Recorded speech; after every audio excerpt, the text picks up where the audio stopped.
এমসিকিউতে 25-25 বা 30-30 পাওয়ার জন্য বিগত বছরের সকল বোর্ড প্রশ্ন সলভ করলেই এনাফ। এই কথাটা আসলে কতটুকু সত্যি এটা প্রমাণ করার জন্য তুমি যেটা করতে পারো 2024 সালের সকল বোর্ড প্রশ্ন সলভ করে ফেলতে পারো যে কোনো একটা বিষয়ের। এরপরে তুমি নিজেই ট্রাই করতে পারো যে 2025 সালে আসলেও তোমার কতটা এমসিকিউ কমন পড়ে।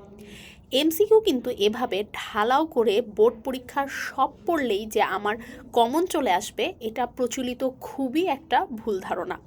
বরং এমসিকিউর পিছনে এতগুলো টাইম নষ্ট করতে গিয়ে সিকিউতে আমরা খারাপ রেজাল্ট করে ফেলি। তাহলে আসলে এমসিকিউতে কিভাবে ভালো রেজাল্ট করা যায়? এক একটা সাবজেক্টের জন্য এমসিকিউ পড়ার ধরন এক এক রকম হয়।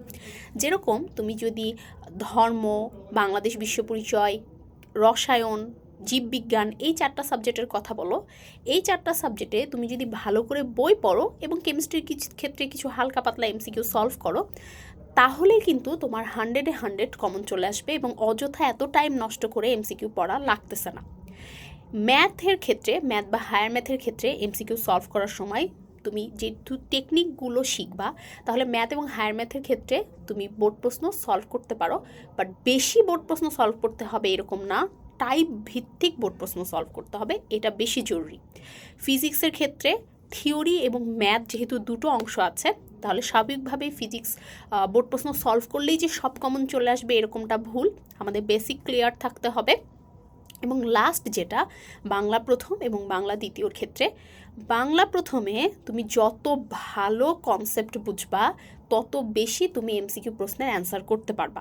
এটার জন্য তুমি এমসিকিউ সলভের হেল্প নিতে পারো, বাট এমসিকিউ সলভ করলেই তুমি সব পারবা জিনিসটা মোটেও এমন না।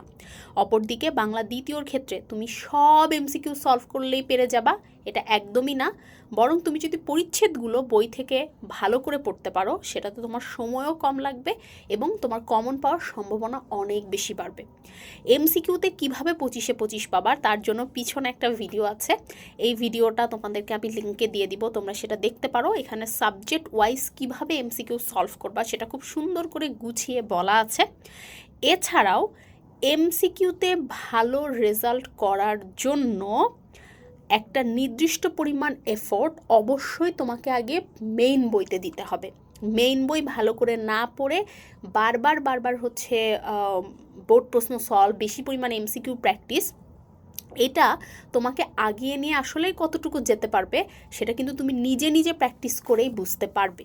তো আগে বই, তারপরে এমসিকিউ প্র্যাকটিস। আর এমসিকিউ প্র্যাকটিস মানে সব কমন, জিনিসটা মোটেও এমন না। সো ভিডিওটা চেক করে নিও, সেখানে খুব সুন্দর করে সব কিছু আমি গুছিয়ে বলে দিয়েছি।